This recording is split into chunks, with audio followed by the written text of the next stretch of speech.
bit of background music for the stream. Is it elevator music? Yeah, basically. So I go to this. I just type in lo-fi and then no copyright in YouTube, and that's fine, you know. Yeah. And we're live, by the way. So hello everyone. Hello everyone. Welcome again. Everyone.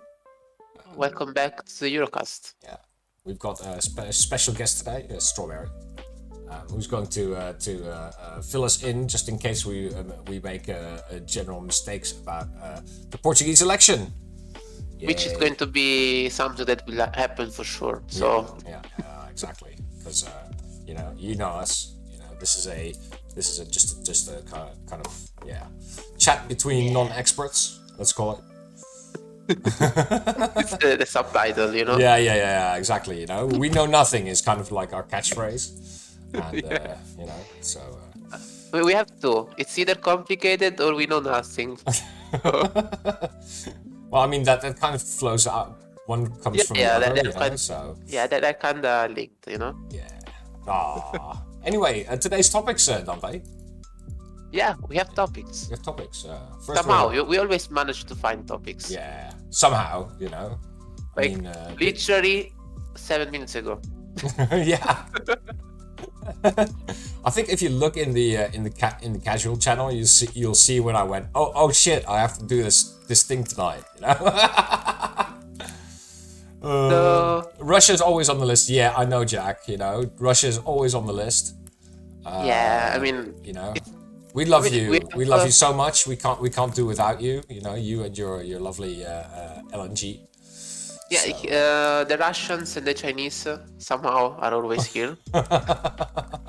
So speaking of topics, FG updates, obviously, as always. Elections, many elections. So many elections. You know. Some just finished. Some are coming up. Yeah. Then Olympics. The Olympics. Let's be honest, right? Have you been watching, Dante? Not much, but I've seen the. You've seen the replays. The opening a bit and the coverage on mainstream news. Oh yeah. It was when we come to that, it's going to be great. Yeah, exactly. We'll also talk about Brexit, of course.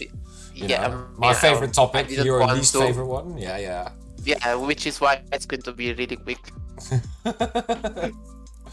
I mean, there's been a lot going on this week, so we do have to talk about it. You know, there are ways to go fast. Yeah, it'll be short topic. It'll be basically Ireland good. Yeah. But then, Ireland always good. Yeah, like I said to Jack, EU versus Russia. It's not really a versus. It's just like you know, it's US versus Russia, and the EU going chill out, guys. You know. Yeah. And there, I'm going to go and say I was wrong. Oh. So yeah. So, you know. Hey guys, this is one for the history books. You know, Dante's wrong about something for once. But we'll also be talking about, by the way, I also want to talk about EU versus democracy, because there's been a very interesting infographic that was posted this week, which got a lot of views on EU News. And then, of course, we'll talk about what's coming up coming week. So, wonderful.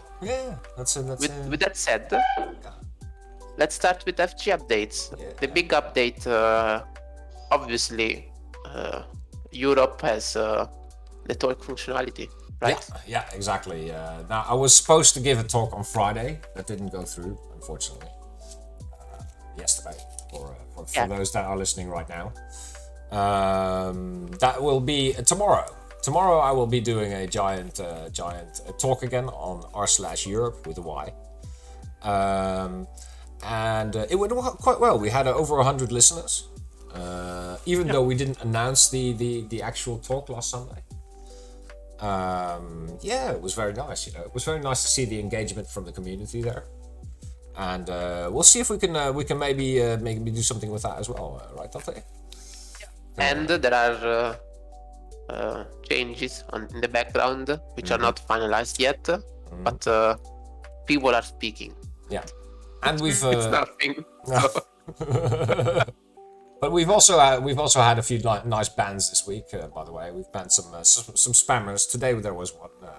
So don't click on anything you get in your DMs. I mean, we don't really have to tell you guys this, but it's that's just the way it is. And it was a good week, I think. Despite me not being able to make it Friday night. Yeah, but we did stuff, and stuff is going to happen. Exactly. And so with that said, let's get to the elections. The main topic. Yay! Yeah. All right. This week we had, of course, obviously we had the Portuguese election, which the commie elections, which is why we have Strawberry here. Strawberry is from Portugal. I am an expert. Yeah. Here about Portuguese politics. Then you're it's perfect. The expert we called. Exactly. We didn't go full on because we are not really rich here. So Strawberry was all we could afford. Yeah, no, Strawberry's been very nice to join us because when Dante and I talk about the politics of a different country than Italy for Dante or the Netherlands for me, it's very hard to kind of go, yeah, we actually follow this shit, on a daily basis, or at least we see it in the newspapers and stuff, to kind of understand what's going on, you do have to have someone there. So we decided to ask our good friend Strawberry from by the way, from the Euro Lounge server. Check it out, guys. It's really nice. It's very chill. Yeah, it is very nice. So maybe I should start. What happened? Yeah. Previously we used to have a coalition on the left. Yeah. In our government. And then in the last elections, not in these elections, that changed. There was still a coalition, but not. It wasn't a signed agreement. Oh, it was okay. just a spoke agreement. Yeah. They were just supporting it, kind of, from Parliament, rather than there was a people going, exactly. Dude, we got an agreement. Exactly, and so this last couple of years, it has been like that. Up until October, when we were voting for the state budget for 2022, the parties on the smaller parties voted against the bigger party of the coalition. The bigger party of the coalition being the one that is in government. Yeah. So with state budget failed, the president decided to dissolve the assembly and call for new elections. Yeah, so this was basically a snap election. He just went, okay, that's it, I've had it. Exactly. Like when the talks were being held in October, there was talks about the other parties in the coalition failing the state budget, and the president, I think, put himself in a bad spot by trying to scare the parties to jump in line and said, if you guys don't approve this, I'm going to call for elections. Yeah, and he did. And it wasn't approved, and he had to go through with his word, and he called for elections. Now, this is Costa we're talking about, right? So, no, we're talking about the president. Oh, the president. Sorry, because you guys have a president. See, in the Netherlands we don't have a president. We just have a king. It's much easier, It's not. The president was elected here. It's Marcelo Rebelo de Sousa, and he's the guy who said that if you guys don't agree, we're gonna have new elections. But well, it didn't work because they didn't agree. And now we have new elections. Okay. During campaign, things at first it seemed like Costa's party was going to win, but towards the last week, the polls said otherwise. It said that it could go either way. Ooh, yeah. and since the government that was in charge before Costa and the coalition was the government that was more likely to win. Besides Costa, because we have multiple parties, but it's like we usually jump between two. Yeah. It's PS, which is the kind of like the center left, right, and PSD, which is like center, right? Is that it? Center right. Okay, yeah, and because center right was in office during very tough times when we had to ask for help from Troika, IMF. There was a lot of austerity measures. People got a lot of cuts in their salaries. We didn't have an increase in minimum wage for 3 years, which was 485 euros for 3 years. Ooh, that's not a lot. People were scared of. I think that people are scared of that option, and also a little mad at the smaller parties who didn't vote for the state budget. Yeah. They were like, we've had it with you. This is it, basically, you know. Yeah, and now we have Costa with an absolute majority. Yeah, that's actually really surprising, isn't it? I mean, he managed to get. I was very surprised because you voted for a small. You voted for a very kind of small party. You said to me. I voted for Livre, which is the only party in the parliament that is pro-European. Plus all the other pro-European. See, this is listen, guys. Listen, guys. Just follow follow Strawberry's lead and just vote for the most European party. That's always the best choice, right? That's how it should be. You know, I mean, if you have Volt, you vote Volt, and otherwise you vote Livre, right? If you're in Portugal. Livre, yeah. And we also have Volt, but they don't have a seat in the parliament, and they are very small, and it's a kind of a strange party, to be honest, here in Portugal. It doesn't have the same weight and same kind of people representing it as I think happens in other countries with where Volt is bigger. Because because you already have Livre, right? I mean, they're basically fishing in the same pond then, right? And I think if you're looking for more like a party where you can join, I mean, Livre and Volt are in the same European group anyway, in the European Parliament. That's the Greens EFA. Or was it GUE? I can't remember. I think they're in the same. So I mean, they're all both on the left, right? They're all both on the left of the political spectrum. So you know, when you have to vote, right, and you can vote for a party which has a chance in the parliament, you know, I think it's only logical if you kind of go for the one that's, you know, that's better set up. Sorry, Volt, you know, you can't make it in Portugal, you know, move on. I mean, Livre almost lost its seat this elections. Last elections we got one seat, but the person who got elected kind of did not vote in the parliament in alignment with Livre, and it was a big flop. But now we got the founder of, I mean, the person who was there, she was elected within the party to be the one to. It was very democratic. It was a shit show basically. It was a bit too early, perhaps, to elect people to represent a party that was so small. And it's still so small. Hey, but that means that your vote actually did count. You know, that's nice. I'm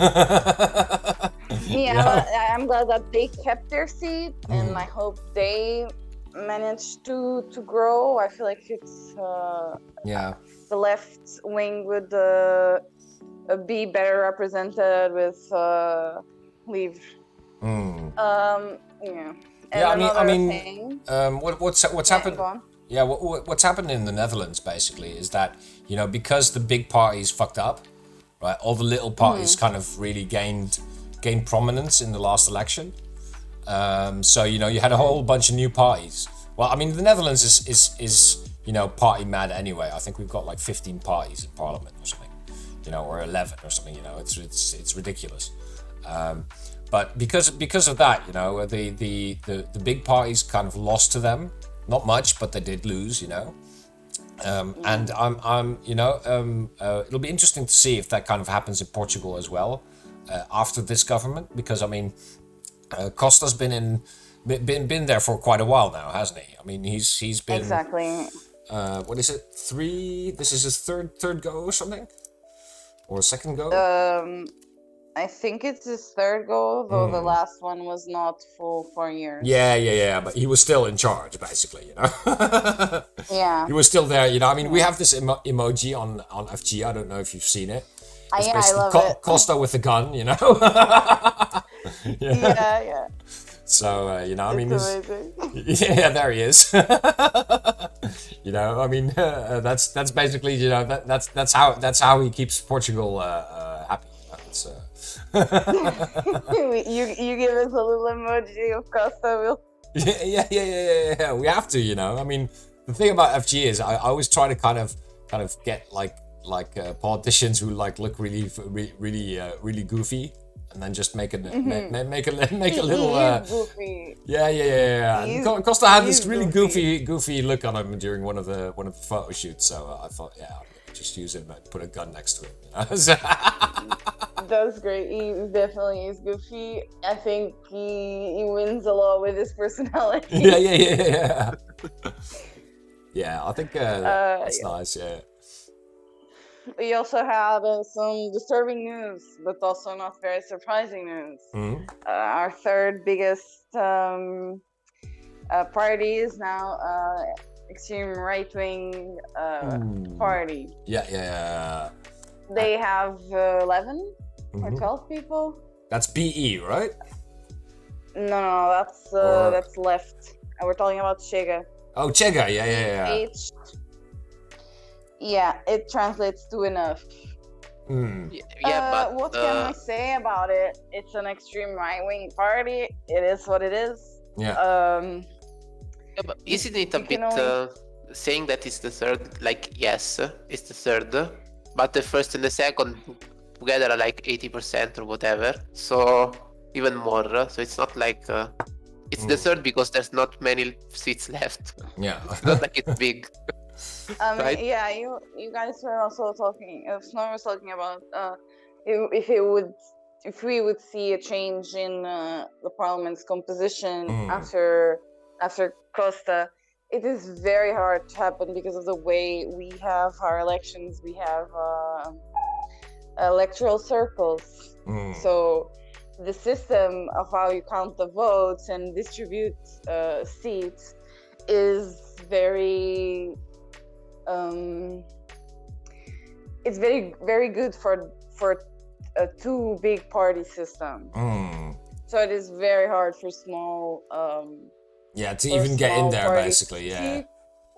However, we did have EL, Iniciativa Liberal, which also started with 1 seat last elections, and now they got a lot of seats. Yeah. So they are economical liberals. Yeah. The Iniciativa Liberal, right? That's their exactly. The Liberal Initiative. They got 10 seats. To grow quite a bit. Yeah, it's quite a lot. From 1 to 10, it's big growth. Yeah. But we'll have to wait and see what's going to happen now. Yeah, because for the next 4 years, Costa's basically assured, here, go on, do anything you want, it's yours because you got a majority now, Since enjoy. He does, until a majority, they don't need anyone to vote on anything. They exactly. can do whatever they want. Yeah. The other ones are just there saying things. that kind of we that, know, we yeah. don't agree. Since he Who doesn't cares? have a coalition anymore, is there something he always wanted to do but was maybe too radical to get others on board? That he would now be free to go about it like more radical stuff? Maybe, let's say, I'm starting a not federal sure. EU, that kind of stuff. Yeah. They don't. I mean, other parties don't really talk about it aside from the pro-European parties. I think what he wanted to do that he couldn't before. I don't know, because before he had to negotiate with other left-wing parties. So those other left-wing parties were asking for the staple left-wing things that they Give me for. universal basic income, or I won't vote for your thing. Yeah. I mean, Give me money and yeah, I will do nothing. sort of. Yeah. And Costa, I guess he wanted to be more conservative with those things, but to be honest, what worries the most is corruption, and that cannot be out of the table because previously to that right-wing, center right-wing government that we also had an absolute majority from PS, and which is Costa's party, and it left us with a big hole. We had our prime minister disappear with lots of millions of euros, and that's the biggest worry. So basically, you're saying that if Costa, there is that corruption issue, and if and Costa's basically, because he's part of the quote unquote left center movement, that he can't really do anything about that either, right? I mean, he's basically stuck because if he interferes with the system as it works now, he's going to get a lot of people against him, But I mean, to me, it looks like when you look at Portugal from the outside, right? It's very hard to kind of see what kind of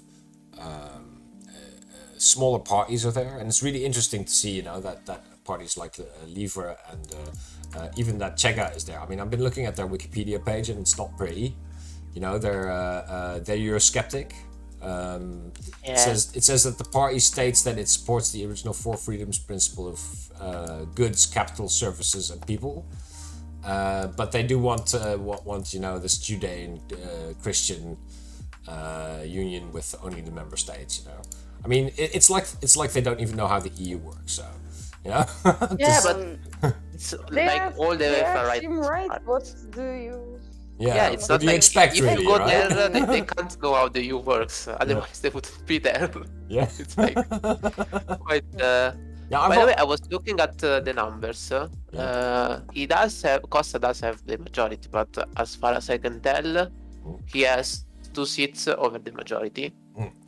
Which, on one side, yes, he doesn't have to have too much coalition talks with others. But on the other side, if he goes too radical for his own party, it is relatively easy to have 2 people defect, vote against, and have your bill not go through. So it's not as much of a done deal. Yeah, I would, at least by these numbers, I would imagine. I think that it is a little bit of too much of a done deal. Especially now with what they are calling the bazooka, which is the money that Portugal got. Oh yeah, from the EU, you mean? No? COVID. Yeah, the money the Dutch transferred over to your account, like we do with the Italians, right? Yeah. It's okay. We have a lot of people going to the Netherlands paying taxes there, so see, Dante, you're not alone. Yeah. But that's it evens out. Don't worry. Yeah, but that bazooka's coming basically, and he's going to be Costa's going to be the one basically now to be able to he's tell. He's going to be managing it. Ooh, he's going to do whatever he wants. Yeah, who knows? Something good might still come of it. And to be fair, I would imagine the communists and the left bloc would most likely go with him. Yeah. So if he goes to left, he would have the left. If he goes to center, maybe some on the other side would vote for him as well. So I guess maybe even if the majority itself is not that big, it's not like the opposition is united much. So yeah, that's true. I guess that goes for him as as a win there. Yeah, I think also if you look at it on a European level, right? I'm just trying to find it. There's a nice graph of if the how the balance in Parliament would be if we had new elections right now. I think it was posted. If we're looking European at the polls, you mean? Yeah, in the EU. Wait, I'll just post it in the EUROCAST. I like the balance in the council where leaders from each member state go. Yeah. You have people talking about if France goes that way, it goes right, or obviously Spain is left. Then you have Italy, which is nothing. It's just a technocracy. Just a dude. No one voted for him. It's just there doing whatever he wants. He doesn't have a party. He's just getting EU money. He's the money man. Italy. That's all he is basically. He's the money man of Italy. His party is get money and fix shit. Yeah, there he is. Our good friend Draghi. I mean, it'd be really handy if the EU was like that. Just saying. If every country had that. Anyway, only Draghi. Yeah. You make lots of Draghi, you put him everywhere. There, EU solved. But if you look at the graph that I just posted in the EUROCAST chat channel, you can see that the balance in power in Europe is at the moment exactly right between S&D and EPP. I mean, we had last year in March, Fidesz, the Hungarian super party under leader of being led by Orban, quit the EPP, and because of course of the German election, they've really lost a lot of clout now. The EPP. So now with Costa, kind of supporting the S&D in Parliament still, and basically continuing on this wave. We have an exact balance between center left and center right in European Parliament. It is funny the similarities of the European position of the European Parliament and the composition of the Portuguese Parliament. Yeah. I think that's. There is a big difference though. What? The center left, has the Greens on as another center left party to lean on. Yeah. And I guess sometimes GUE and GL, which is the communists, but I guess sometimes they can do some. Yeah, but not often, but they can help. I guess sometimes not often. Meanwhile, EPP, what they have on the right, if you go more right of that, you have ECR, which are far right, and then you have ED, which is far right. So ID, exactly. So ID or NI, I mean, it's still a soup, but the balance is nice, is reasonably, is reasonably the same in at least equal. Well, I mean, the thing is, as I said, it's EPP doesn't really have anyone right of it much. We have them. Meanwhile, S&D, at the very least, the Greens are mostly there. Yeah. Exactly. So, what you could argue is Renew Europe, which is center, might help EPP, but it might help SD as well. So it's a wild card there. So EPP is a bit, if you look at it this way, compared to S&D, it's losing because it doesn't have any friends. Exactly, and of course, we'll have the French elections coming up as well. It's possible that today was a really weird day because the two candidates for the French election on the far right, Zemmour and Le Pen, were having their kind of like a massive rallies on the same day, trying to get each other's people, to vote for them. Pécresse, the EPP candidate, can actually really benefit from this. And at the moment, she's basically tied with Le Pen for second place. You know, if Macron, Macron's in anyway. You know, I mean, he's quite popular. But if Pécresse goes up against Macron in the second round, you know, it might be that Pécresse wins. Then the EPP will become stronger again. Basically, you know, that's the case. Yeah. So. It might, but as always, it is like we like to use national elections as a indicator, but it's not like they necessarily translate to the actual European elections. That's First true. of all, especially in some countries, like the amount of people that vote in the European elections is not the same that people that vote in the national ones. Exactly. So even just from that, you don't get the same percentages. Yeah. So.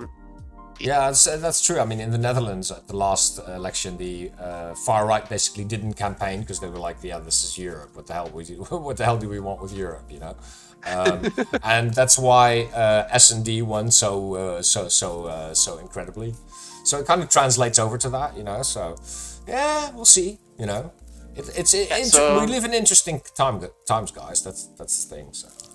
Which, to be fair, for I guess slightly different reasons. It's one of the reasons why you can, even within a country, when we have regional elections, they are like assigned, but you can't extrapolate that result to the national level. Yeah. So in the same way, you can't use too much. Like you can use it as a sign, but you can't extrapolate what happens in national elections to the European elections. Yeah. So.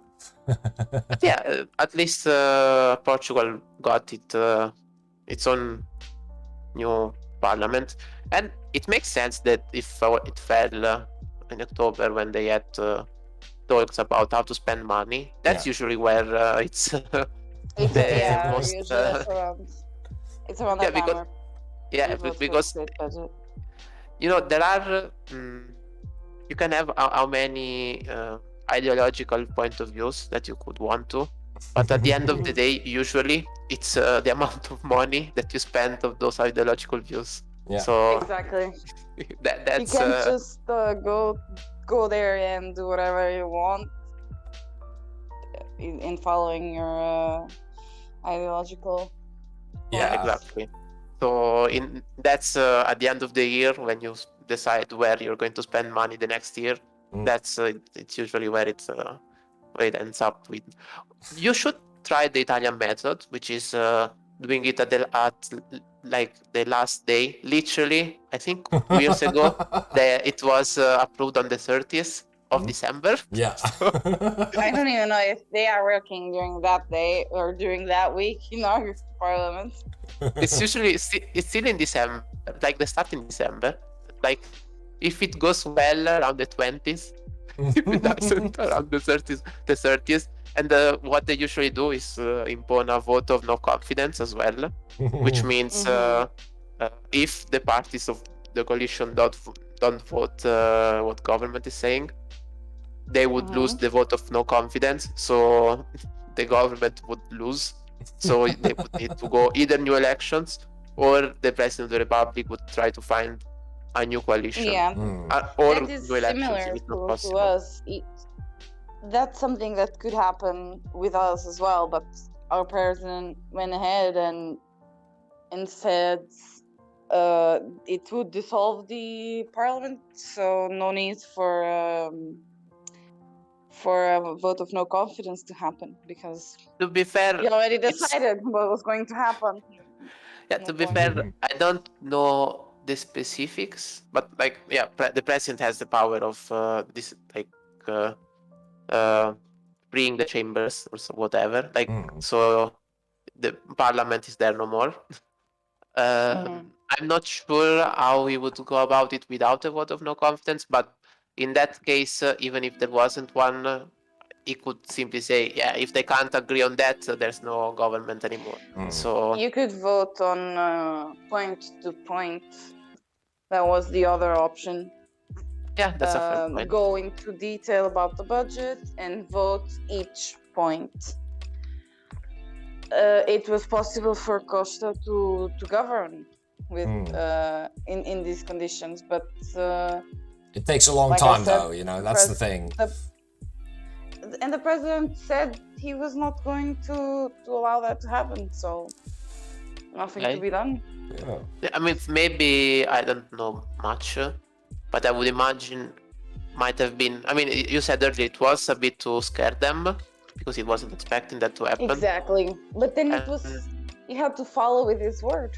Yeah, obviously. It reminds me of one of our next topics.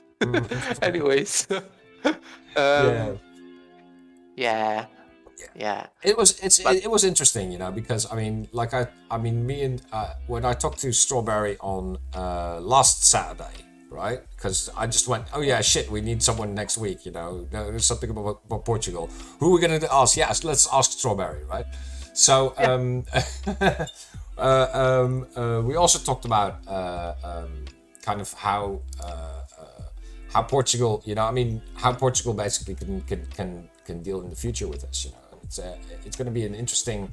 You know, I'm really looking forward to the next year because of this. You know, I'm going to be following Portuguese politics a lot more now. You know, it's and I guess you could say what Costa is up to.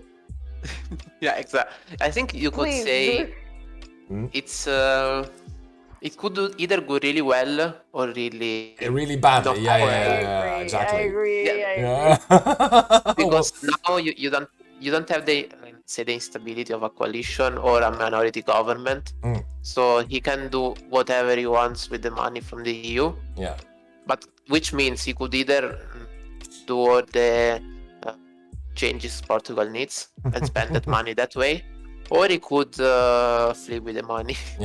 Or waste them to just buy votes or whatever, you know. So hey, but that means but that also means that you know, it'll be super interesting, and we can actually you know, we can sit there with our flags and you know, cheer him on, or you know, or not. And hey, if it doesn't go too well, we can send you a Draghi when we are done with it. Exactly. You know, Draghi will be the new export product of Italy. That's gonna be. Can you imagine if like you send him each year, like every 2-3 years, you send him to one of the member states that needs it most. It's the most, exactly. So he works 2 years. I'm not so excited about that. Isn't that the guy that got there was like, he was doing a press conference and somebody showed up and I don't know, threw something at him or lifted their No, I don't think so. No, I don't think so. Draghi. He's the one that said whatever it takes and saved the euro. Yeah, he saved the euro in the Greek whole crisis. continent, really. He saved our continent. Actually, the world. The world. I think he saved the world. I think we still have PTSD from those times. We shouldn't talk about this. I have PTSD from those times. Anyway, let's continue with our topics, guys. I think we've discussed Portugal. Thank you so much, Strawberry. Right? Yeah. You covered it great, man. I thought it was good. You know, I'm gonna. Thank you. If you can invite me again, it wasn't as bad as I thought it would be. No. Very forgiving. So, thanks again for your input there. Much appreciated. Okay, thank you. Yeah. Thanks for coming. Next topic. Thank you for inviting. I don't think I will be participating in the next topics. I'm not. I know even less. What about the Olympics? The Olympics. Oh, about the Olympics. Yeah, that's the next topic. I mean, the Olympics is easy, you know, because the Olympics are in China and everyone hates China, right? Yeah. Oh, so let's start with the best part of it. Yeah, as you guys know, in the opening ceremony, they had a Uyghur do the thing. So, like, you know, it was what they call them? Re-educated Uyghur. Oh yeah. Okay. That's what they call. Yeah. The best part of it on mainstream media, like when the news was talking about the Olympics, and here is China with doing concentration camps and stuff. Yeah. and pretending to like it was really really aggressive towards it. I didn't expect that. Like yes, but because it's the Olympics, it's like one of those topics when you would expect them to not go too deep on it, like on the political side. But it was like it's the Olympics and China's shit. Yeah. It was, wow. Oh yeah. Right in your face. That really surprised me as well. Which they called the educated, which means it was in a concentration camp. Like, wow, that's. I was not expecting such violence. I mean, if this had happened in the 1939 Olympics, Hitler basically well, I mean, he did actually, right? Hitler did do something similar. I mean, the master of ceremonies, I believe, of the Olympics in 1939 was a half Jewish, half Nazi colonel, and I think it was. But is it not a bit weird? Yeah.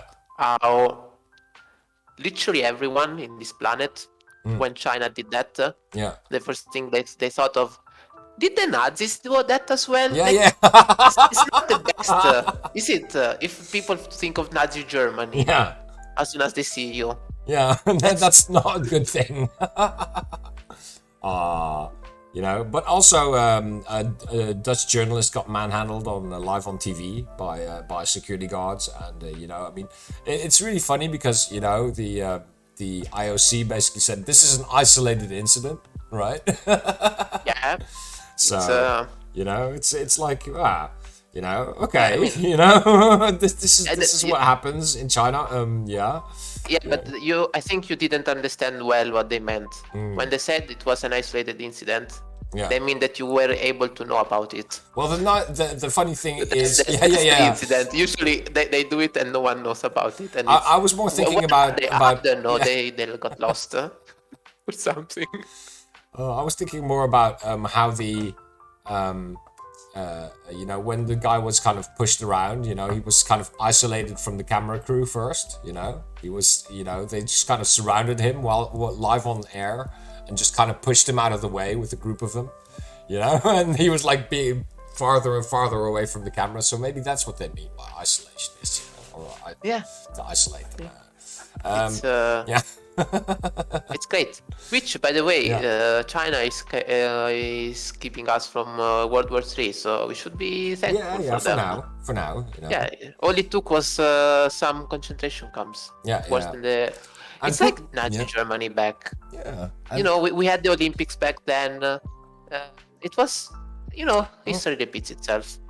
Yeah, we first had the pandemic, the 1920s, and now we skipped forward, Yeah, we did we're still doing kind of the Spanish flu now. So next is World War III, which is coming up. We have concentration camps and no one caring about it, like back in the days. So it's like fashion, It's like fashion. These trends just come on back, and it's. When it comes to movies, it's only and games to some degree. It's only remakes. We don't have new ideas. Yeah. We are doing a remake of history. The new version. Oh gosh, man, this is horrible, guys. We've basically got World War III, and then we have another Cold War as well, which is nice. Yeah. As I said, it's a remake. We're trying to put everything together because it's for the new generation. They need more stuff. Yeah, exactly. It's a rehash. So I mean, that's the Olympics so far. I mean, for the rest, I don't think anyone's really watching the sport anymore. It's the winter one as well. It's less exciting. Yeah, I mean, during the opening ceremony though, the Dutch did not participate in the walk around. And many countries have boycotted the Winter Olympics diplomatically as well. So there's no push there either, Yeah, for those that don't know what that means, because it's really important, it means that you don't send one diplomat, which people usually didn't even do it always because it doesn't do anything. But when it comes to sending the athletes, everyone did. So that's the way we decided to not go there by sending everyone there. Yeah, but to be honest, I mean, for countries like the Netherlands and Norway, and big participants in the Olympics, usually we send our kings and queens that way, and then the whole country goes, "Oh yeah, the king's over there, let's have a look," and it's much more of a kind of like a national. There's more of a national drive towards unity. Would you in not that way. think, like as far as I don't know, maybe I don't know too much about it, but I think the Nordic countries go well in the Winter Olympics, Yeah, right? exactly, yeah. And I think the Dutch do well for themselves as well. Yeah, definitely. Don't you think not sending the countries with the best athletes send a stronger message? Yeah, true. But I mean, the thing is that because it's not, the government can't decide if the Olympic Committee. No, the government can, I'm pretty sure. Well, they can definitely influence it. They could say. No, well, I think they can definitely try to do that. Yeah. They can make a law and have Parliament pass it. Yeah, If they that's true. if That's they true. really want to, they can. We Aw. are literally having vaccinations become mandatory in some places, and then we have green passes. Yeah. And we had parts of last year when you could not go outside of your house because government said so. Yeah. I think they true. can. I think keep they this, can't stop it, but it would they can take. keep them in the Yeah, but Netherlands. to do that would take Parliament to do something, and to be honest, I don't think when it comes to the Olympics they care much, Yeah, but So- that's the thing is, no, it's not because you can't. It's because no one cares enough about what happens in China. Like we like to talk about, not even talk about. We like to joke about it or have on the news mean messages. Yeah. But when it comes to actually do stuff, we don't like to do that. Yeah.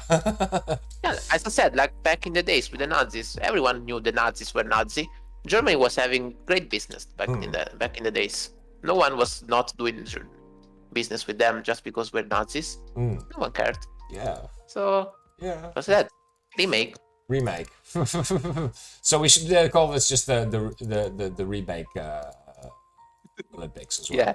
Yeah. It's last century. Yeah. But condensed. Yeah, exactly. Everything in a few years. And With more, because Yeah. last century we missed nuclear war. We might get that this time. who knows? I mean, if we're lucky, it's not near us. Let's just put it like that. But it doesn't matter. You get nuclear winter, and then it becomes a dystopia, and people like those now. So Yeah, I mean, I think if it's a movie, you need the big explosions, then the dystopia of people. That's how it's going to and end. when you go do it the second time, you have to make it better anyway. I mean, Yeah, otherwise no one's gonna watch. And our position here, right? How are you going to stop climate change?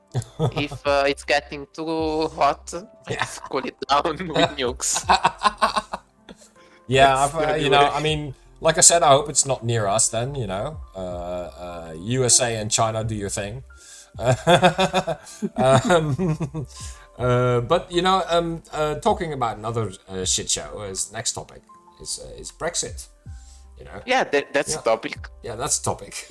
no one cares about.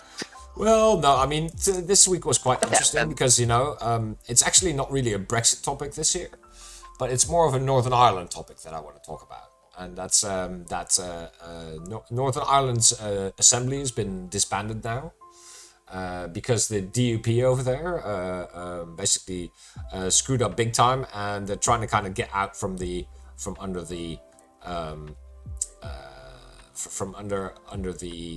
agreement which we made with Brits, right?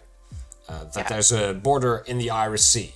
Now, I mean, this is kind of, this has been going on for a while, of course. I mean, everyone knows that, Brexit is never done because, the terms are unacceptable to the British as they signed them because Boris didn't read them, Yeah, but you know what's even more unforgivable? The DUP going against what London decided. Yeah. That's almost like wanting to be Irish. Yeah.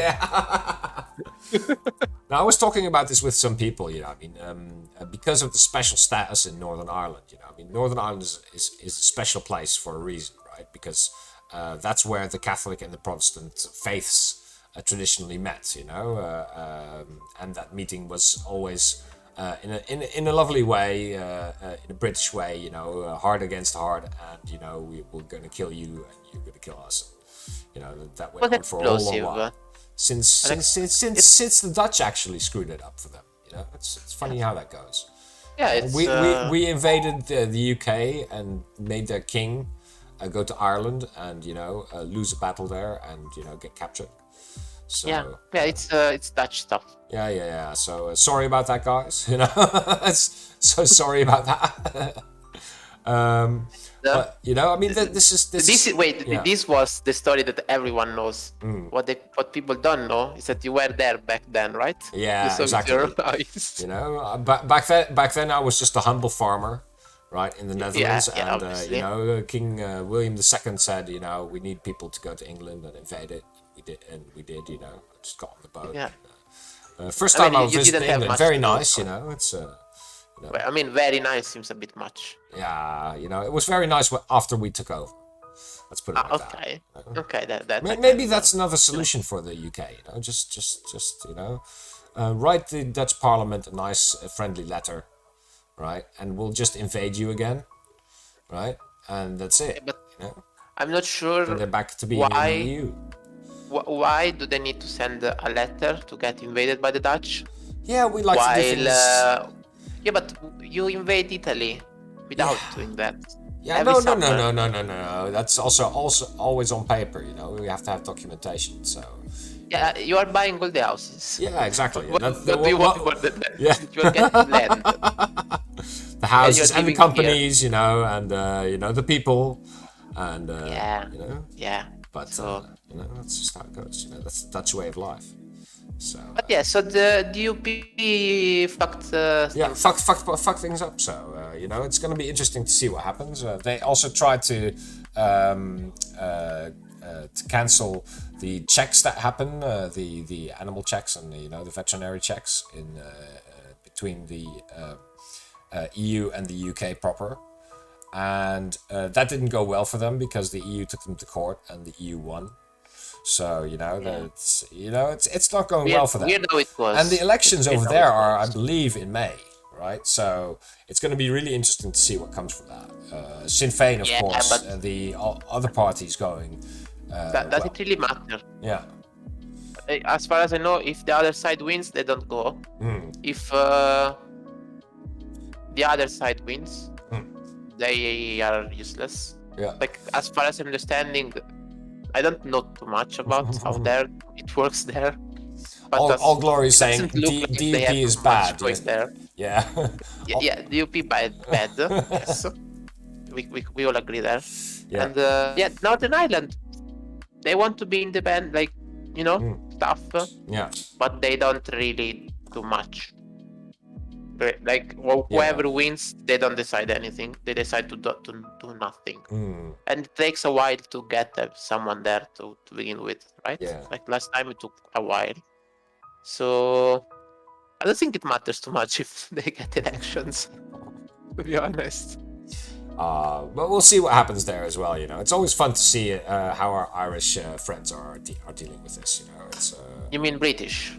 Well, no. Our Irish friends on Forum Gottefunken, they're having a great time. Okay. With this, they're really saying, this is fun. Yeah, I mean, obviously.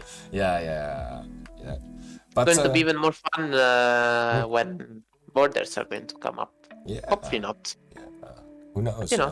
Speaking of borders, Yeah, speaking of borders. Yeah. Russia. Has borders. Yeah. And they don't like them. They want them bigger. Not only that, but they want all the borders. This week they actually they don't want the borders. Did you know that? Yeah. Maybe that's actually good. Maybe they're more European than they actually admit for. Yeah, they don't believe in borders. Yeah. That's the issue. I think they are under the impression that it's like the EU, but all the world is the EU. Borders are just it's just your thing, man. I don't believe in borders. Maybe they got too much weed from the Dutch. Yeah, who knows? I think that might be. Yeah.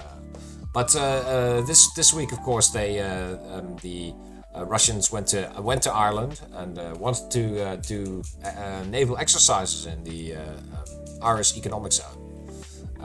Because the Irish are neutral, as you know. Yeah, they're very neutral. Really neutral. We all know that. And they didn't, and the Irish don't really have a fleet. You know, time for the fishermen. Exactly. You know, a lot of fishermen showed up, and they said, you know, we don't want you guys bombing the hell out of our fish, and decided to intercept them, and the Russians backed down. Funnily enough. Yeah. Which was surprising, to be honest. Last time, one Romanian guy with a few ships in his ship was enough to sink a Russian. And now they've got a whole lot of fishermen. Imagine that all those fishermen, the Russians are not used to that.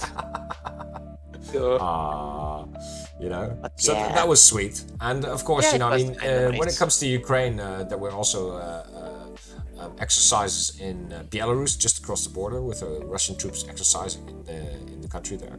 You know, which is, as I said, no border. Yeah, no borders. Borders. Yeah. Borders are not a thing. But because Putin was in China for the Olympics, you know, talking to Xi, and also released a joint statement with Xi about NATO expansion. You know, I mean, this is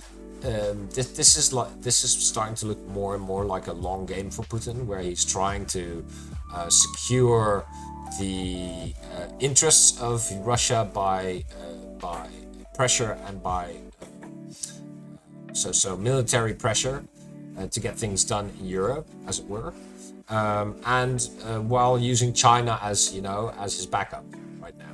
China agrees with me, right? So, well, maybe so I can kind of get away with it, right? Maybe it's just making sure that if I go west, you're not coming from behind, right, China? Yeah. Right? Yeah. Right? Right. It might be that. That's like I said. I think we spoke about this a few times. Like, yes, they don't like much the West necessarily. Doesn't mean they like each other. Yeah. Putin is, if we're talking about scared, probably is more scared about China, to be honest, because he knows the EU and even the US don't really want to do, wars and stuff necessarily, and in theory, we kind of like peace, and we come back to that a bit later, but it's a bit different when it comes to the EU. Like, we do economic sanctions, but we are not going to be the one invading Russia. No. Meanwhile, China is not going to do economic sanctions. Yeah. But if they could, if they wanted to, they could invade Russia, and Russia could not really do much about it. Yeah. First of all, is someone going to join Russia to fight China? Like, could you imagine the US sending troops in Russia to fight China? Yeah, it's not going to happen, is it? No, not happening at all. So, Taiwan is the Russia- only reason that China would basically,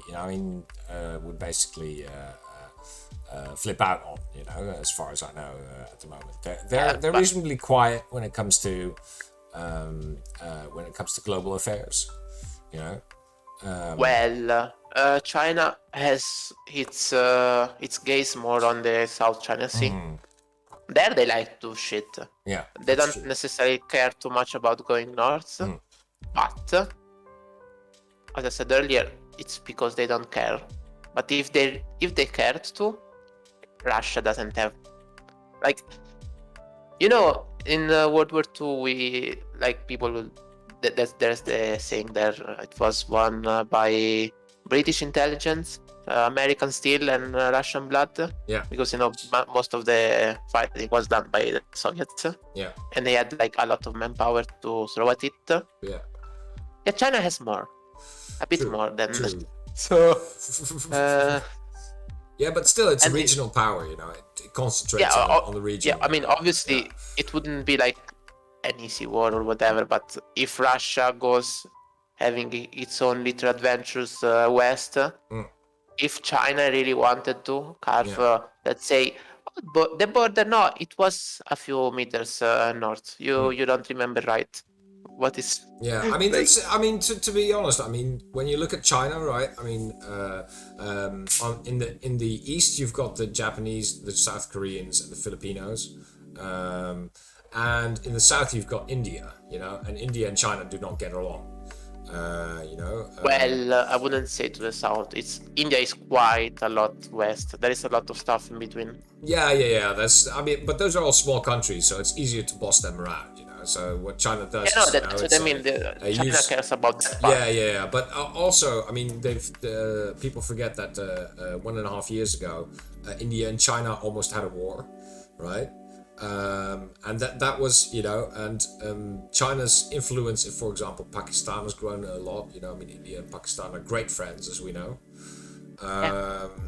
China's building the railway through Afghanistan, you know, but it's not really an area that they intend to concentrate on, right? What they're really interested in is, like you said, it's the South China Sea at the moment. You know, there's not really many other directions they can go except for Russia.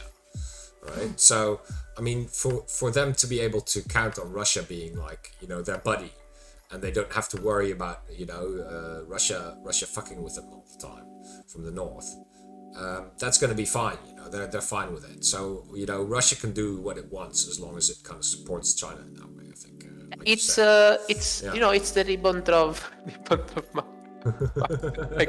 yeah, exactly. You know, it's just shifted a little bit to the east, you know. Yeah, but just like that alliance. No compact aggression. It's just that it's not like they are allies. Man, it's really history repeating itself, you know. It's I'm sorry. We didn't have much budget to write a new story. Well, at least we don't have any fascists in Europe anymore. That's nice, you know. Except for maybe some you know, some dodgy countries that are out there. Like, you know, like every country, pretty much. Belarus. Yeah. I mean, if we talk fascist, I don't think there is one single country which doesn't have it. Maybe the Vatican. Maybe they don't have fascists. Yeah. No, probably there is at least one. Yeah, there's at least one. There is for sure. Yeah, one of the for bankers, sure, at least probably, one. to be honest. Yeah. Yeah. You know. Yeah. Yeah. But speaking of this, I was saying earlier that I was wrong, which is, as you remember, I was a bit hard on Germany. Maybe I was a bit too hard on Germany. Yeah. Like, I still believe Germany has a bit of a economic interest and political interest in not having its citizens die of cold, like underneath the gas. But to be fair, trying to instead of just sending arms, because let's be honest, sending a few guns or whatever, it's not like it's going to help Ukraine much. It was mostly a message to show. But like if they really wanted to help Ukraine, war could start and you can send tanks after a month. It would be fine, probably. Like, let's be honest, it's not, if it starts a war, it's not going to end after 3 days. And if you need to send tanks from Germany to there, it's not that far. It can be done in a few days. Yeah. A week tops, I guess. I don't know. I don't know the logistical situation of the military infrastructure, but I don't think it takes too much. It's not back in the days. I think they can, if they really wanted to. So trying to instead go the other way and trying to de-escalate might be a good idea. Like, at least they're trying. I don't know if hopefully it works. It's not easy, and it can be a bit the appeasement way, but it's not too much that yet. It's not like Germany said, you can do it, but then not anymore. It's still don't do it, but let's talk about it. So, and I mean, as I said earlier, it's not like it's going necessary to work, but it's bad. You should try to do that until the first shot. Until the Like first until shot, the last exactly. moment, because otherwise, what do you do? Yeah. And this especially becomes even more apparent when you look at how it's going in the US, which for some reason media they really like to go to war. Yeah. It's a bit unsettling and a bit weird. They have maybe because it's far from them. Maybe that's. But I don't think it's necessarily just that, because let's be honest, if a war breaks out, it's not going to be in Italy. No. Like Italy doesn't really care much. It's not like Russia is going to invade all of Europe and come to Italy. That's not going to happen. No, exactly. And same thing with the Netherlands and and Germany as well. I mean, we are reasonably safe behind our NATO wall. Behind our Polish border. Yeah. Like, Yeah, no. The Poles are ready this time. I mean, they're not taking any shit, right? Yeah, but it's literally you're literally doing the same. We are not worried of the Soviets. We have the Poles in the middle. You are doing the same strategy, man. It's the same one. Safe behind America, yeah, that as well. All glory, Oh man, but there was a really interesting article this week, by the way, which was Bild managed to. I mean, Bild is a newspaper from Germany. For those that don't know, it's a newspaper that's not known for its accurate publications. To be honest, people don't really trust it because they sensationalize a lot of things. It's like the Daily Mail. Yeah, the Daily Mail for Germany. That's how you should see it. It's not that bad because it's for Germans. Germans are not British, but it's that kind of stuff. Yeah, but they had put out an article about the Putin's coup plan for Ukraine, which is apparently a document which was leaked to the to their reporters, stating the plans which Russia has for Ukraine. And that shit is heinous to see. They're talking about internment camps there as well. After they overthrow the government in Kiev. I mean, this is this is the consensus on Reddit. It was basically that this was basic propaganda, by one or the other side, because the things that are in that report. Now, I suggest that that people read it because it's really good. I'll put it in the chat after the podcast. But I mean, you can see that when that there's this streak of authoritarianism which is going through the east of Europe as well, with Orban cozying up to Russia at the moment. With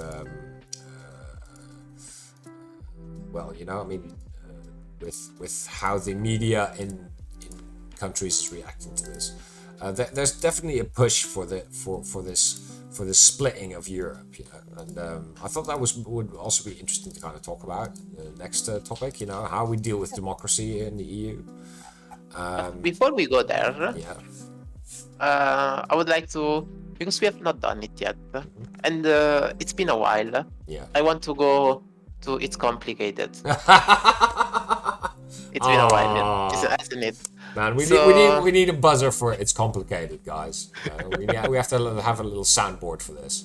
So this one is not too complicated, but it kinda is to some degree. Yeah. So it's really easy to look at Russia against Ukraine as the good guys against the bad guys. But if you look at it a bit closer, obviously Russia trying to invade Ukraine, not the greatest thing ever. Yeah. But the thing is, Russia uses true things at its advantage, and you can't pretend that some of the things Russia says aren't true. Yeah. It's not the thing about propaganda. You can use true stuff for propaganda. It's not just fake stuff. Yeah. So the thing is, back in the days when Russia went to help Ukrainian people, so the thing is, on the eastern borders of Ukraine, it is true that there are some people that feel more Russian than Ukrainians. Yeah. It's not like that's fully made up. Which, if you think about it, it's kind of something like that can happen in quite a few states, especially at the borders. Yeah. If you look at the Italian borders with Austria, we kind of have something there. Which, I mean, we literally have Germans, so it's not even they feel like it. They're literally Germans there. Yeah. But, Exactly. I mean, Austrians, same stuff. Mountain Germans. If you look at France with Germany, they had their issue there back in the days. Yeah. So if you look at Switzerland, it's literally a state made of that. It's just what are we? I don't know. Let's just make let's make it up. So the thing that there are some people there that don't feel as much with Ukraine as they might. Yeah. That's true. Then there is the point of the further you are away from the center of power, the more you can feel left out. So it's not like there aren't people there that want independence, or at least they're not happy with how Ukraine's doing stuff, because sure, Ukraine is a lot better than other countries, but it's not like it's a perfect democracy or anything along those lines. They're trying to get better, but they're not. It's still mostly an oligarchy. It's not like it's a super democratic liberal place. Yeah, exactly. So this is where it starts. Then Ukraine doesn't have much money to spend on fighting that war. Yeah. Well, I mean, yes, they do now. I mean, let's be honest. Because Russia did these moves, the support for Ukraine has been absolutely more than expected from the NATO countries, and especially from on materially way, like when it comes to weapons, yes. Yeah. When it comes to manpower, not as much. Yeah. The thing is, that Ukraine is not sending its army there. At least not just that. What's happening is whoever wants to go there to fight, Ukraine gives them the weapon. They go there to fight for the country. Who do you think is going to offer as a volunteer to go fight a war? Yeah. Do you think who's going to love violence? Do you think I don't know, a priest maybe? No. By the way, do you think maybe the Nazis? Do you think the Nazis might like it? Do you think the far right people might like to use violence, like state-approved violence? I think they might. Which is why when Russia speaks about Ukraine as a Nazi country, obviously Ukraine is not a Nazi country. But it is true that there are some Nazis. In Ukraine, fighting in Ukraine, fighting the war in the east. Quite a few. There are quite a few groups there fighting the war and doing quite the atrocities. It's not like they're. There's a few. I mean, yes and no, because we don't really know how much of that is true, because most of that information is actually from Russia. I mean, that's the thing. We have a lot of, there's so much propaganda going on around that area, which is in local propaganda. I mean, we don't have much information because we don't care enough, kinda. On the other side, it's the Nazis. Don't necessarily expect literally the far right to. It's not even just far right in politics. It's like it's literally Nazi. You don't expect them to be nice. They literally went there to kill people because that's what they like to do.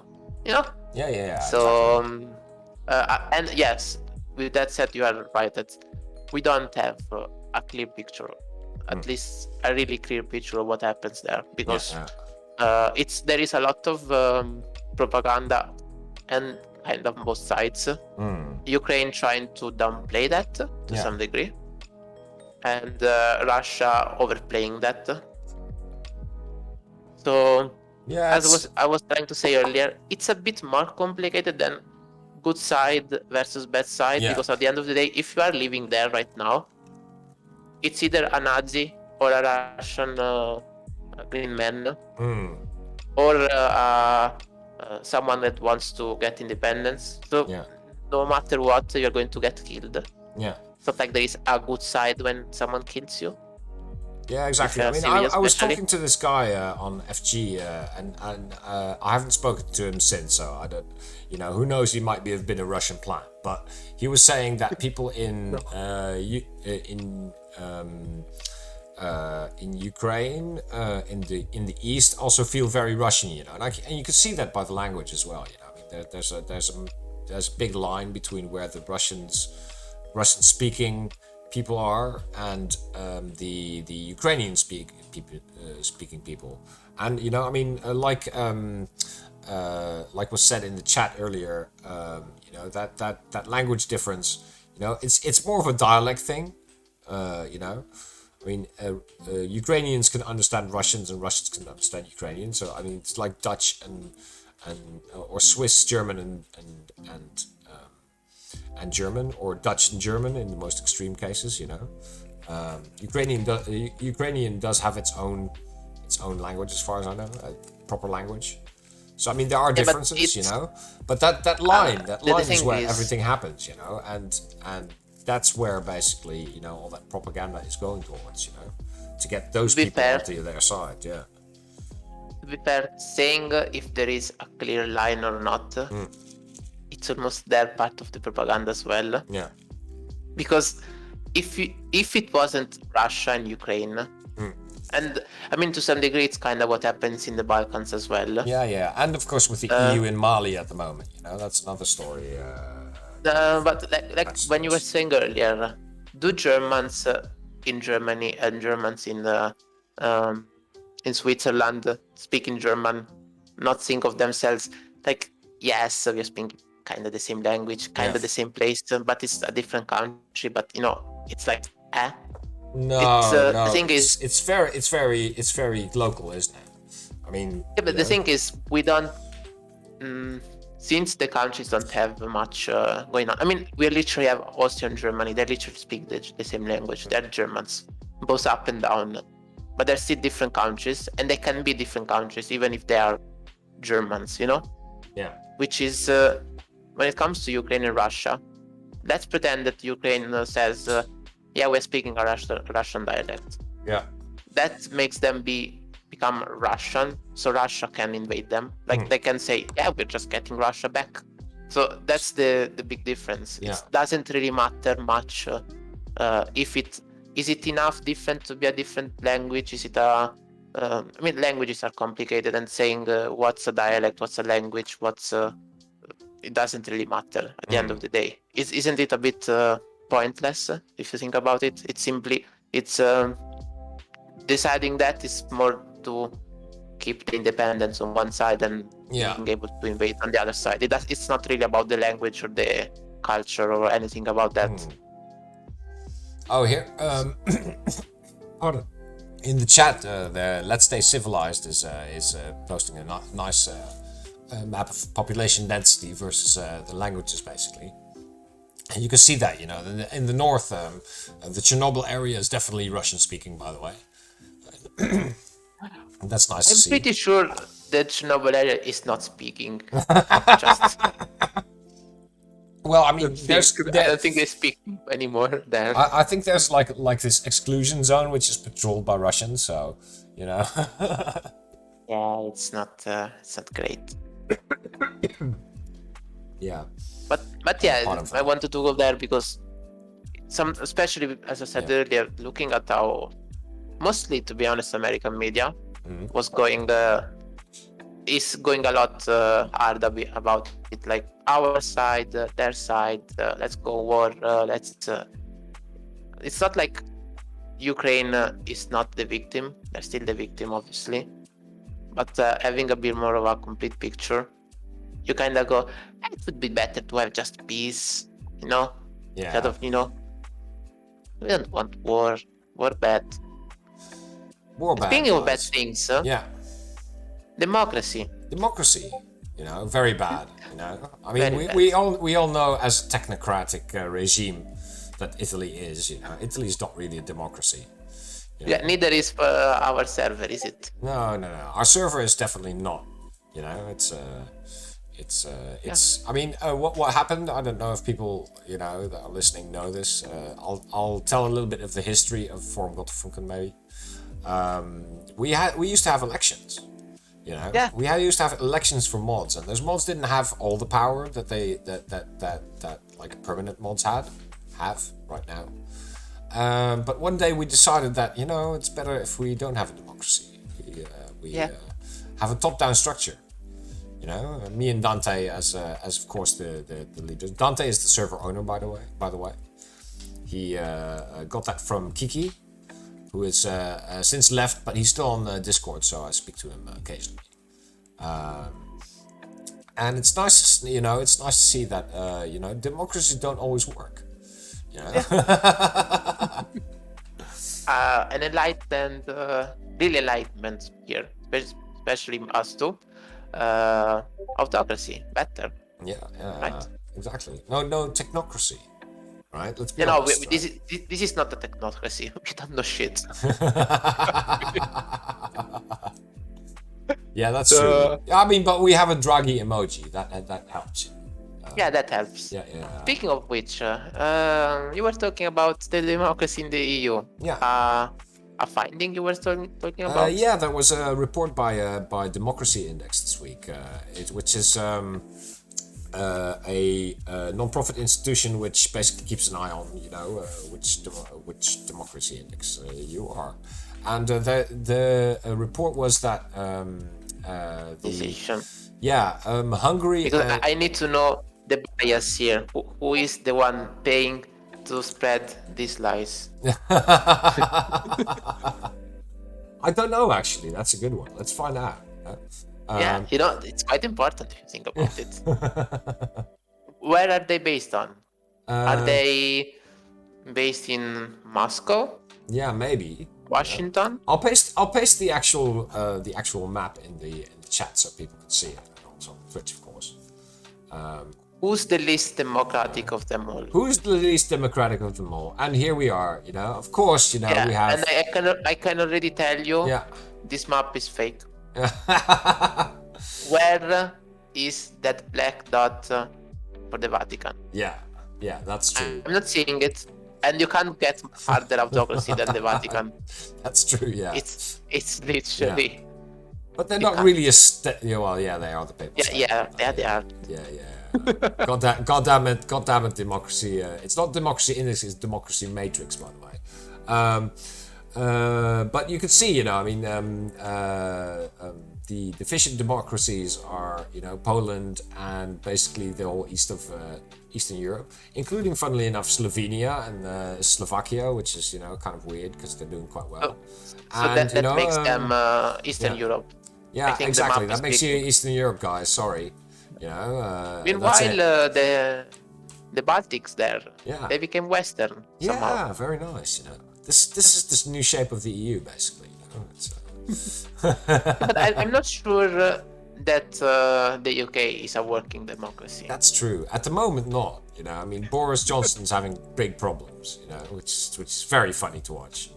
You know, especially because I hadn't seen earlier the names because calling it a working democracy, it's like I don't know. I mean, the rest of Europe, yes, and then there's the UK, you know, which is like, I don't know, maybe a green and red combo, you know, a nice Christmas color,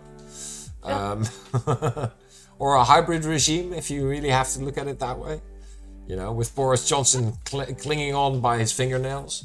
You know, I like deficient democracy. It's a democracy with, you know, it's missing some It's parts. a democracy we can push around.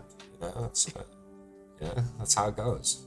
So, but that was interesting. I thought I'd mention that. You know, you can see that Poland and Hungary are classed as deficient democracies. I'm not sure about Romania anymore. Romania is doing a very good job at the moment. You know. Yeah, Romania is. Albania. I mean, you've been there. You know. It was. There was food and it was cheaper. Okay.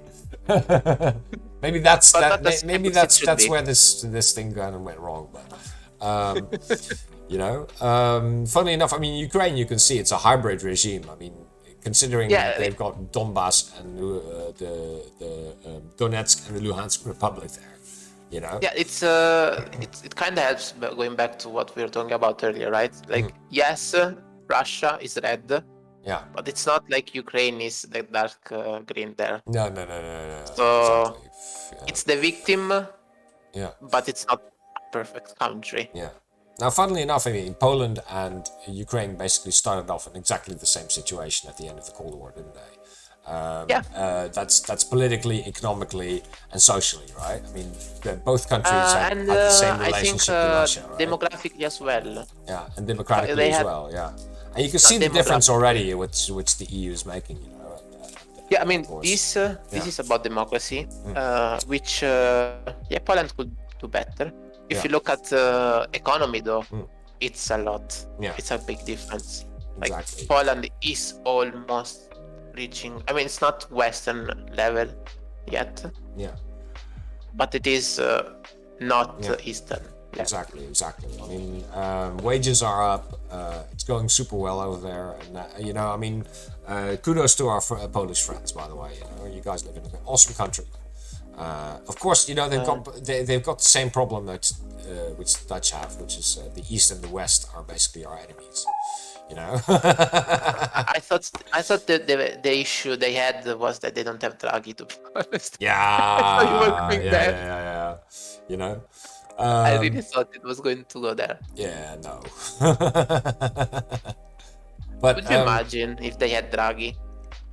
yeah, you first have to export him to Greece to fix that, you know, and then you have but to export him later on. You can kind of export them to Poland. Yeah, but the issue with Draghi is that there is only one Draghi. Yeah, that's true. It's big. That's a big issue. You know, and meanwhile Rutte is still there as well. By the way, he's chugging along. He's been meeting the EU chiefs this week, which was interesting.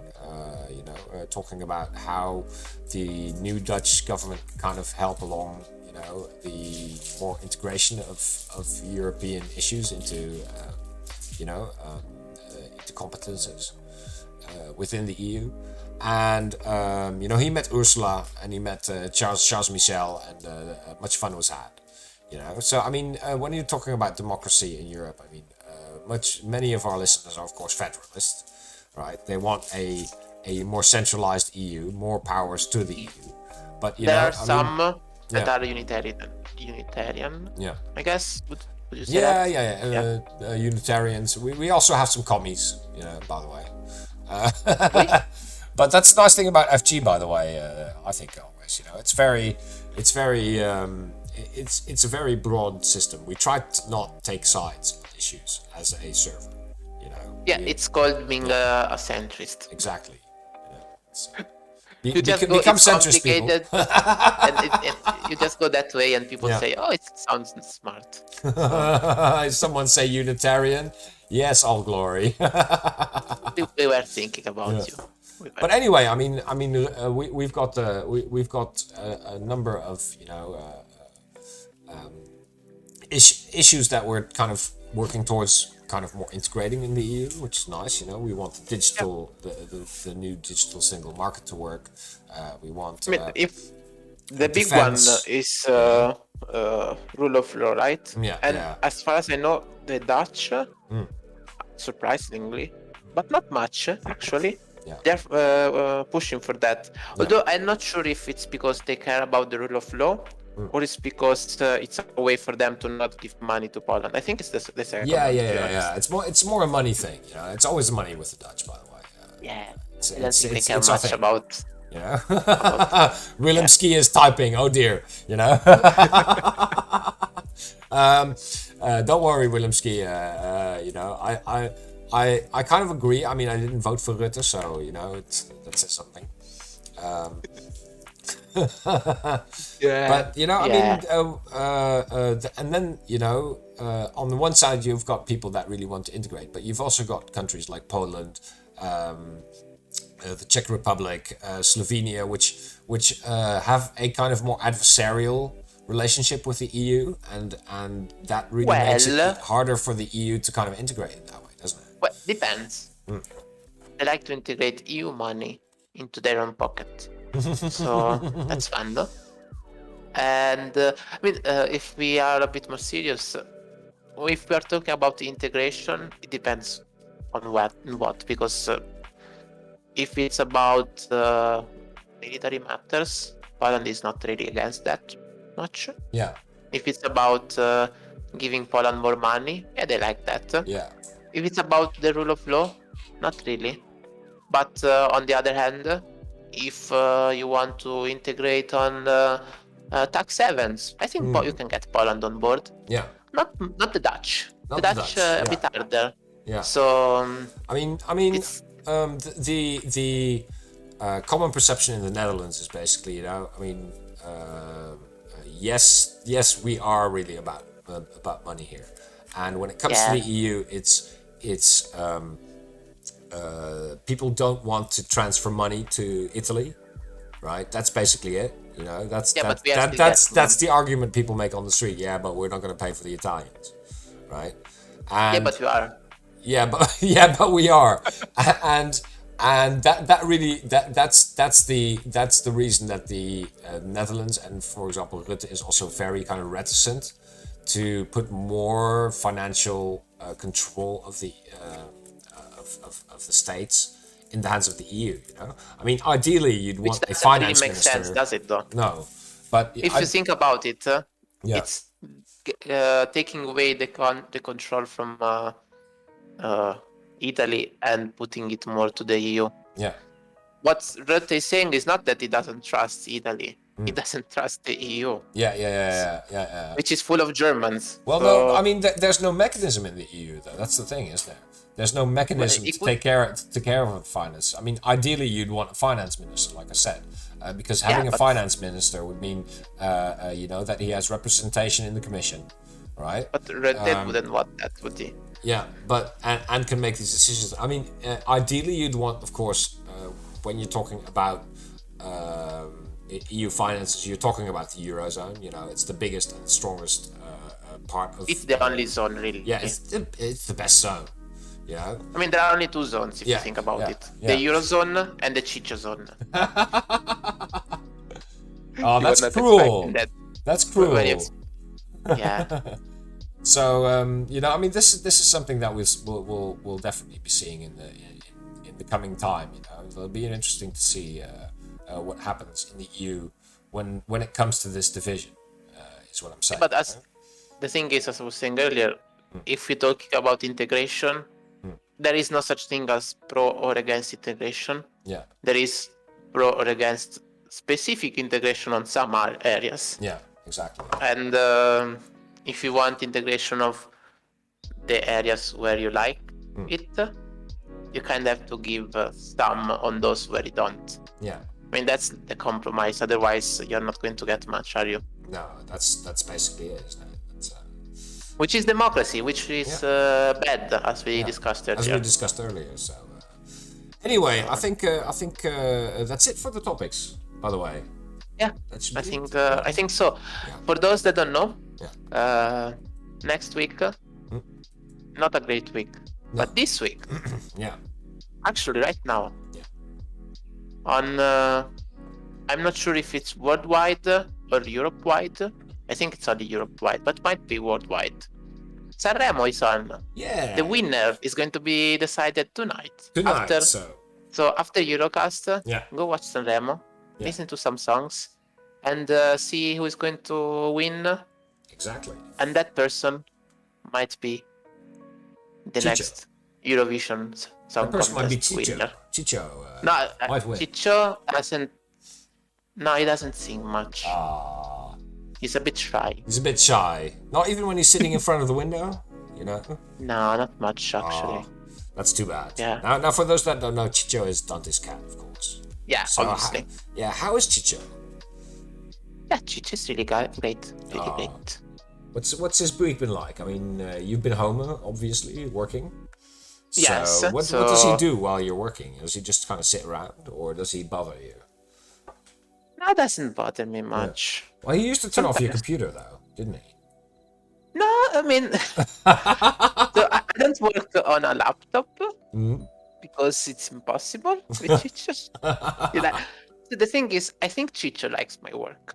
He wants to write code as well. He likes to write. Sometimes there are a few couple zeros more because Ciccio writes them.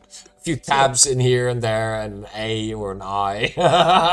Yeah, he might. That's really nice, you know. My cat avoids my keyboard like the plague because I've trained it like that. You know. Yeah, no. My cat's name is Small, and she's really small. And at the moment, I mean, this is nice. During the EUROCAST, she knows I'm on the EUROCAST, so she just buggers off and she goes sit in a basket, you know, and just chill out. And later on, she's of course going to bother me for num-noms, you know, and that's it basically, you know. She's going to be meowing all night at me for food. By the way, yeah, chat here, Pyrus, I think he's throwing shade at you. I'm just saying.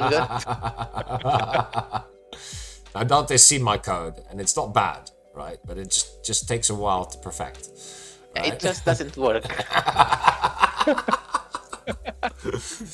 Anyways, with that said, yeah.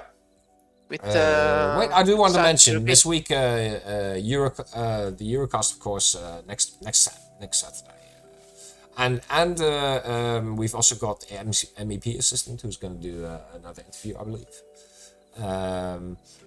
Check out Meet EU; they're probably going to do another thing as well, and of course, maybe tomorrow a Europe talk. So, you know, I mean, are you going to be there, Dante? Are you going to be listening or maybe joining it? Let's leave it as a mystery. if you people want to know, join. And you find out. Exactly, you know, we'll be talking about climate change and of course the gas and nuclear, which is something we didn't mention on the EUROCAST this week. So tune in. You know? Yeah. Because we don't know anything about it. Yeah, exactly. You know, that's why I'm going to just throw out a few facts and just let people talk. I think that's a good thing. You know, so check it out tomorrow on r/Europe, and next EUROCAST will be on next Saturday again, same time, same place. You know, every week. Yeah. 10, same place, same people. Same people. So. It's time for Sanremo, Dante. Yeah. Now we go watch Sanremo and we find out who is going to win the Eurovision again. Exactly. I'll see you guys in the audio channel, and thanks very, very much for listening. It was a pleasure. Night night all. Bye bye.